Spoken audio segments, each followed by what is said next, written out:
The hiss of the espresso machine was a serpent in the garden of sound. It coiled around the low thrum of conversation, the delicate chime of a fork against porcelain, and the liquid clink of ice settling in a crystal glass. Here at Nocturn, every sound was curated, expensive.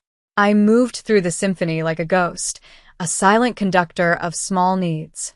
A refilled water glass here, a cleared plate there. My black uniform was a shadow against the bar's dark mahogany and dim, golden light. For 2 weeks, this had been my world. A world of quiet efficiency, of anticipating desires before they were spoken. I was good at it.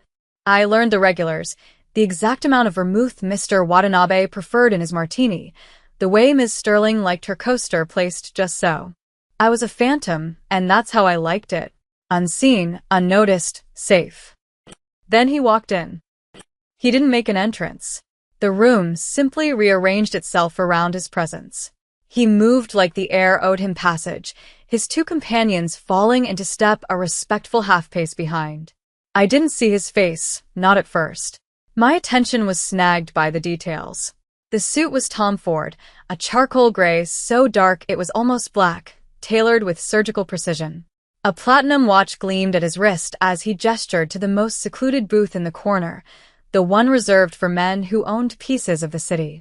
As he sat, the sleeve of his jacket rode up just enough to reveal the edge of an intricate tattoo, a dragon's scale rendered in shades of black and gray ink, disappearing under the starched white cuff. My manager, Mr. Hino, scurried over, his usual placid demeanor replaced with a nervous energy that vibrated off him in waves. I kept my head down, polishing a glass until it squeaked in protest. My job was to serve, not to stare. But my eyes kept drifting back to the booth, to the stillness of the man at its center. He didn't speak, just listened to his companions, his posture a study in relaxed authority. An hour bled into the next. I delivered a tray of drinks to the table adjacent to his booth. From the corner of my eye, I saw him lift a glass of Yamazaki, the amber liquid catching the light. He seemed lost in thought, his gaze distant, fixed on something far beyond the velvet-lined walls of the bar. He was beautiful, in a way that was almost violent. Sharp jaw, high cheekbones, eyes that seemed to absorb the light and give nothing back. His black hair was cut short, severe, making no concession to style. It was the face of a man who had stripped away everything that was not essential, everything that was not about power. I turned away, my pulse a little too quick. It was just a man. A rich, powerful man. Tokyo was full of them. I had a job to do. Then came the crash. It was sharp, explosive. The sound of glass surrendering to gravity. Heads turned. The low murmur of the bar faltered. The man in the booth had dropped his whiskey. It shattered on the polished floor, a spiderweb of glittering shards in a pool of golden liquor. Before Mr. Hino could even draw a breath to panic, I was moving. It was instinct. A problem needed solving, and I was the one to solve it. I grabbed a dustpan and brush from behind the bar and made my way to the booth. "I'll take care of it," I said, my voice low and steady, meant for my manager but loud enough for the table to hear. I knelt, keeping my eyes fixed on the task. The scent of aged whiskey and something else, sandalwood and smoke, a cologne that smelled like money and secrets, filled the air. I swept the larger pieces of glass into the pan, my movements quick and efficient. I was a professional. This was just a mess. One of his men, a burly figure with a scar bisecting his eyebrow, leaned forward. "Be careful," he said, his voice laced with a thick, condescending amusement. "Wouldn't want you to cut those pretty little hands." My jaw tightened. I ignored him, focusing on the tiny slivers of glass that clung to the floor. I would not look up. I would not give him the satisfaction. "Rio," a voice said. It was not loud. It was quiet, almost a whisper, but it cut through the air like a razor. The temperature in the booth seemed to drop 10 degrees. The man named Rio froze, the smirk sliding from his face. "You will be silent," the man in the center said. It was not a request. He hadn't raised his voice, but the absolute, unquestionable authority in it made the hairs on my arms stand up. Rio bowed his head slightly. My apologies. The silence that followed was heavy, suffocating. I swept the last of the glass into the pan, my heart thudding against my ribs. I just needed to stand up, walk away, and disappear back into the shadows of the bar. That's when I made the mistake of looking up. His eyes were on me. They were dark, darker than the suit, darker than the night outside. And in their depths I saw a flicker. Not of anger or annoyance. It was something else. Recognition. A stunned, sharp, impossible recognition that hit me like a physical blow. The dustpan felt slick in my hand. My breath caught in my throat. It couldn't be. 5 years. A different country. A different life. I had cut my hair, lost the soft roundness of my face. I was not the same woman. He was not the same man. The one I knew was the son of a businessman, polished and smooth. This man was carved from granite and violence. But the eyes were the same. He said my name, Nia. It wasn't a question. It was a statement of fact, a claim. The sound of it, from his lips, after all this time, was the sound of a caged door slamming shut. The life I had so carefully built, the quiet, unseen existence I cherished, shattered into a million pieces, just like the glass at my feet. My shift was over. He didn't ask, he informed me. Mr. Hino, his face pale and beaded with sweat, simply nodded, avoiding my eyes as one of Kaido's men. Not Rio, a different one, silent and impassive, gestured for me to follow. Every instinct screamed at me to run, to bolt for the door and lose myself in the neon-drenched labyrinth of Shinjuku. But I was frozen, caught in the tractor beam of his gaze. I walked as if in a dream, my legs numb, following the silent man through a back corridor and into the sterile confines of the manager's office.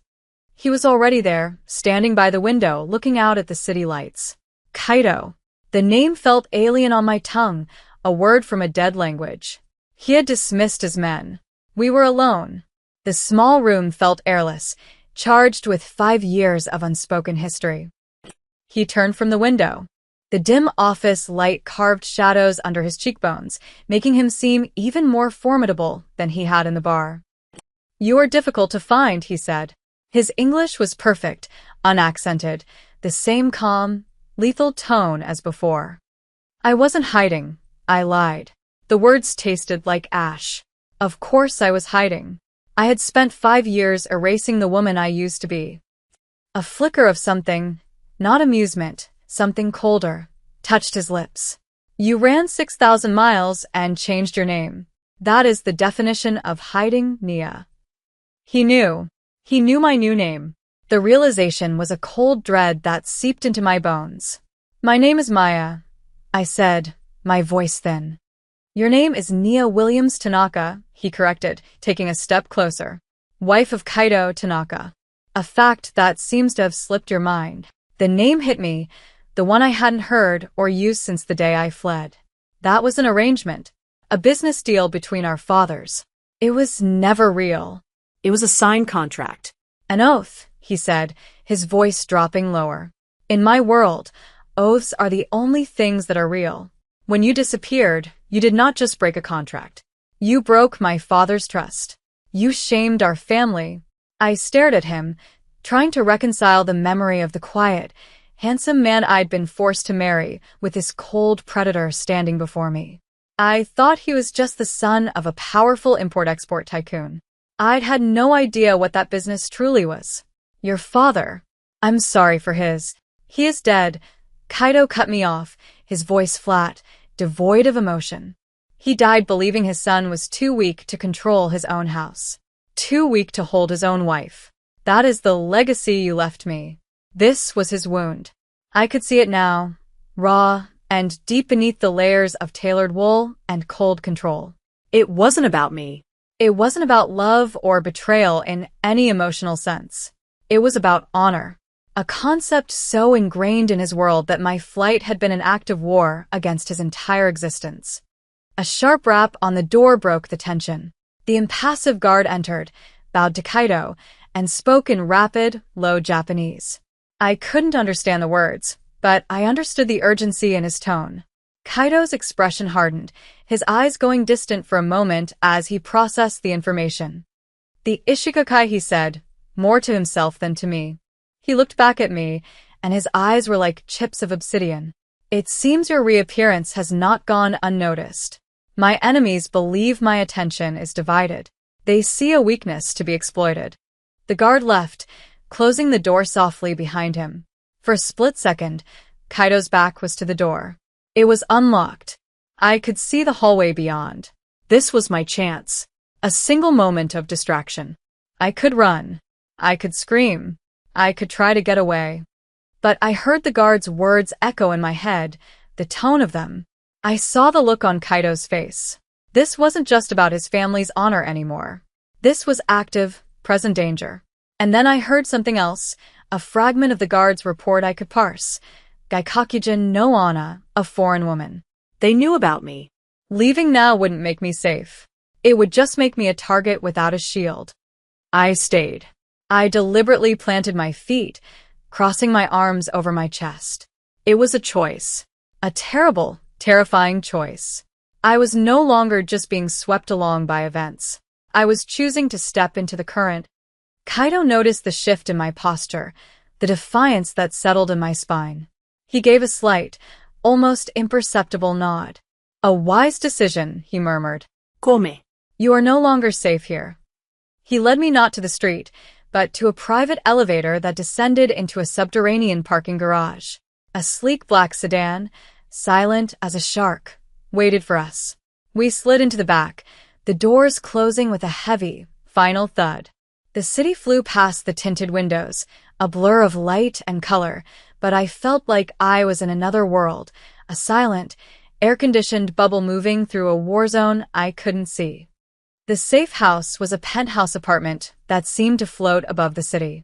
Floor-to-ceiling windows displayed a glittering panorama of Tokyo. The furniture was minimalist, expensive, and impersonal. It was a beautiful cage. As Kaido shrugged off his jacket, I saw a dark stain on the sleeve of his white shirt, near his wrist. A thin, precise cut, beaded with blood. From the broken glass. He must have caught himself on a shard when he reached for it. He went to the bathroom and emerged with a first aid kit. He sat on the edge of the low leather sofa, dabbing at the cut clumsily with an antiseptic wipe. He was a man accustomed to violence, but this small, domestic act of care seemed beyond him. Without thinking, I moved. I crossed the space between us and knelt before him. "Let me," I said. He froze, his hand hovering over the wound. He looked down at me, his expression unreadable. I expected him to refuse, to push me away, but he didn't. He slowly lowered his hand, extending his arm. An offering. A truce. I took the wipe from his fingers. My own hands were steady as I cleaned the cut. It was shallow, but clean. His skin was warm. The intricate lines of his tattoo, the body of the dragon I had only glimpsed before, coiled around his forearm, a permanent, beautiful armor. My fingers brushed against the ink, and a jolt went through me, a current of shared history and terrifying intimacy. I looked up, and his eyes were on mine. The silence in the room was absolute, broken only by the distant hum of the city below. It was a silence filled with 5 years of questions, of anger, of a strange, magnetic pull that neither of us could deny. He didn't pull his hand away. He let me tend to him, his gaze so intense it felt like a physical touch. In that moment, he was not the Oyabun of the Tanakagumi, and I was not a waitress. We were just a man and a woman, trapped in a room high above the world, bound by a past that refused to stay buried. The illusion of peace shattered the next morning. Kaido's man, the quiet one named Ito, approached him with a tablet. A few swipes of his thumb, and Kaido's face turned to stone. He turned the screen to me. It was a picture of my apartment, or what was left of it. The door was kicked in, splintered from its frame. Inside, my few possessions were destroyed. My books torn, my clothes slashed, the small pot of orchids I'd been so proud of smashed on the floor. And on the wall, painted in stark red spray paint, was a single character. A symbol I didn't recognize, but whose meaning was unmistakable. A threat. "The Ishikawakai," Kaido said, his voice a low growl. "They're sending a message. They know who you are. They know where you lived. They're telling me that nothing of yours is safe. Which means you are not safe." The violation was a cold knot in my stomach. That tiny apartment was my sanctuary, the first place that had ever felt like my own. They had invaded it, defiled it. This was no longer Kaido's war that I was caught in. They had made it mine. "What do they want?" I asked, my voice shaking slightly. "They want to dismantle me," he said, his eyes fixed on the image of my ruined home. "And they have decided you are the perfect tool to do it." The days that followed were a blur of tension. We moved from the penthouse to a more secure location, a modern fortress in the guise of a traditional estate, complete with high walls and discreetly armed guards. The war had begun. I didn't see the violence, but I felt its tremors. The urgent, hushed phone calls. The grim faces of Kaido's men. The way he would stand for hours, staring out at the meticulously raked rock garden, his mind 1,000 miles away, plotting moves on a chessboard I couldn't comprehend. Then, one evening, the war came to us. We were in the car, moving between locations. It was supposed to be a simple transit. I sat beside him in the back, the city lights painting fleeting stripes across his stoic face. Suddenly, a black van swerved in front of us, slamming on its brakes. Our driver cursed, wrenching the wheel. From the side street, another car appeared, blocking our escape. An ambush. It happened so fast. The world erupted in a cacophony of screeching tires and shattering glass. Before I could even process the danger, Kaido moved. He was a blur of motion, shoving me down onto the floor of the car, his body a solid, unyielding shield over mine. "Stay down," he roared, the command cracking like a whip. The car rocked as bullets peppered the reinforced frame. The windows spiderwebbed, then blew inward in a shower of tempered glass. The sound was deafening, a percussive nightmare of gunfire and shouting. I could feel the impact of the bullets against the door, just inches from my head. I squeezed my eyes shut, my face pressed into the leather of the seat, smelling the faint scent of sandalwood and smoke from his suit. His weight was heavy, absolute, a human bulwark against the chaos. Then I felt a tremor run through him, a sharp, sudden intake of breath. He grunted, a low sound of pain. The firefight ended as quickly as it began. The return fire from our driver and a follow car was brutally efficient. Then, silence, punctuated by the tinkling of broken glass and the distant wail of sirens. Kaido didn't move for a second. In that terrifying, heart-stopping moment, I thought he was dead. A primal fear, cold and sharp, ripped through me. I didn't think. I acted. My hands went to his back, my voice a strangled whisper. "Kaido." He shifted, pushing himself up slowly. "I'm fine," he bit out, but his voice was strained. He slumped back against the seat, his face pale in the flashing lights of the approaching emergency services. There was a dark, spreading stain on his shoulder. We didn't wait. His men had us out of the ruined car and into another in seconds, speeding away into the night. We arrived at another safe house, this one smaller, more anonymous. His men were a whirlwind of activity, securing the perimeter, making calls. But Kaido waved off any offer of medical help. "No doctors," he commanded. "Not yet. It's a graze." It was more than a graze. When he took off his jacket and the ruined shirt, I saw the raw, bleeding gash along his shoulder. It was deep. It needed stitches. "You need a doctor," I insisted. "The Ishikawa Kai will be watching the hospitals, the private clinics," he said through gritted teeth. "It's too much of a risk." I looked at him, at the blood dripping onto the pristine floor, at the grim set of his jaw. He was willing to risk infection, to risk serious injury, for the sake of his war. In that moment, I crossed a line. The waitress, the civilian, the victim, she ceased to exist. "There's a first aid kit in the bathroom," I said, my voice calm, steady. "And a sewing kit in the bedroom closet." Get them. "And bring me a lighter and the strongest liquor you can find." Ito, his loyal man, looked at me, then at Kaito. Kaito gave a short, sharp nod. Minutes later, I was kneeling in front of him again. The needle, sterilized in the blue flame of the lighter. The thread, soaked in whiskey. His skin, pale around the angry red of the wound. My hands didn't shake. I focused on the task, on the clean, precise movements required.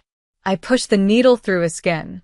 He flinched, hissing a breath through his teeth, but he didn't make another sound. He just watched me, his dark eyes burning with an intensity that had nothing to do with pain. Stitch by stitch, I closed the wound. It was a brutal, intimate act. I was mending the man who was my captor, my protector, the source of all this chaos. I was no longer an innocent bystander. I was an accomplice. I was tying myself to him, not with a contract or an oath, but with a needle and thread. When I was finished, I bandaged the wound tightly. My fingers lingered on his skin for a moment too long. The adrenaline began to fade, leaving behind a profound exhaustion and a strange, raw connection. Later that night, we stood by the window. The city is silent, glittering beast below. The safe house was quiet. His men were posted outside, giving us a wide berth. "You should have stayed gone," he said, his voice rough. It wasn't an accusation. It was a confession. My father died believing I was weak because I couldn't hold my own wife. Finding you was about restoring honor. A piece of my past I needed to put in its place. He paused, turning to look at me. But now, having you here, it is a greater danger than losing you ever was. I met his gaze, unafraid. "I thought I was running for my life 5 years ago," I said, the words a truth I hadn't admitted even to myself. I didn't know what I was running from. I just knew I was in a cage. Now, I took a breath. "I think I'm staying for the same reason. For my life." It wasn't a declaration of love. It was something deeper, more honest. An acknowledgement of the truth that bound us together. We were each other's greatest danger, and each other's only chance at survival. The war wasn't just outside the window anymore. It was in the room, in the space between us, and neither of us knew how to win. The final move came a week later. The Ishikawa Kai had grown desperate. They'd learned my identity, not just as a foreign woman, but as Kaito's missing wife. I was no longer a tool. I was the prize. Capturing me would be the ultimate humiliation for Kaito, a public severing of his honor. They found my pressure point, the last remaining tie to my old life, Mrs. Sato, my former landlady. She was a kind, elderly woman who had always left a small container of rice and pickles outside my door when she knew I was working late. A message was delivered. A photo of Mrs. Sato, sitting in a tea house, looking terrified. The address was included. It was a trap, obvious and crude, but no less effective. "I will handle this," Kaito said, his voice dangerously calm. His men were already mobilizing. "No," I said, stepping in front of him. "They're using her to get to me. This is my responsibility. They expect you to come in with guns blazing. They don't expect me." He stared at me, his face a mask of fury and something else. Fear. For the first time, I saw genuine fear in his eyes. Fear for me. "You will not go," he stated. "I will," I countered, my voice as firm as his. "But I'll do it your way." The plan was audacious. I would go in alone, wearing a wire. Kaito's men would be stationed around the tea house, waiting for my signal. I was the bait, but I would also be the one to spring the trap. As Ito fitted the tiny listening device to the collar of my dress, Kaito stood beside me. He didn't speak. He just reached out and adjusted the fit of my jacket, his fingers brushing my shoulder. It was a small, proprietary gesture that spoke volumes. It said, "You are mine to protect. Come back to me." The tea house was quiet, serene on the surface. The air smelled of tatami mats and green tea. The Ishikawa boss, a man with cruel eyes and an overly ornate suit, sat across from Mrs. Sato. He dismissed her with a wave of his hand as soon as I entered. "The lost wife returns," he said, a smug smile on his face. He gestured for me to sit. "Your husband has caused me a great deal of trouble. But he has a weakness. A flaw in his honor. You. I sat, my hands resting calmly in my lap. My heart was a hammering drum against my ribs, but I kept my breathing even. Kaido doesn't have weaknesses, I said, my voice steady. He laughed. Every man has a weakness. His is a ghost he could not put to rest. And now I have his ghost. He leaned forward, his voice dropping to a conspiratorial whisper. He will give me everything to get you back. His territory. His name. Everything. I stalled, asking questions, feigning fear, giving Kaido's team time to get into their final positions. I talked about Kaido's supposed plans, feeding the man a stream of plausible misinformation, watching his greed and arrogance swell. He thought he was in control. He thought I was a terrified pawn. The signal was a phrase. I suppose some debts can never be repaid. As I said the words, I saw the shift outside the paper screen doors. The subtle movement of shadows. The time had come. The Ishikawa boss was still smiling, savoring his victory. That was his mistake. I didn't scream. I didn't wait to be rescued. I reached for the heavy ceramic teapot on the table between us.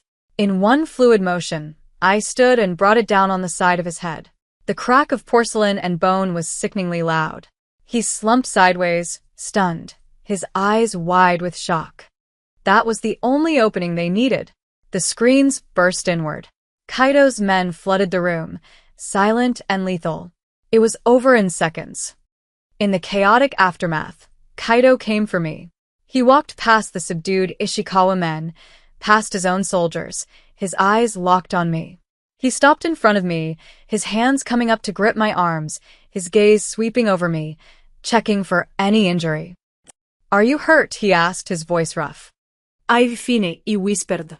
He looked at me, and for the first time, the mask was completely gone. There was no Oyabun, no cold-hearted strategist.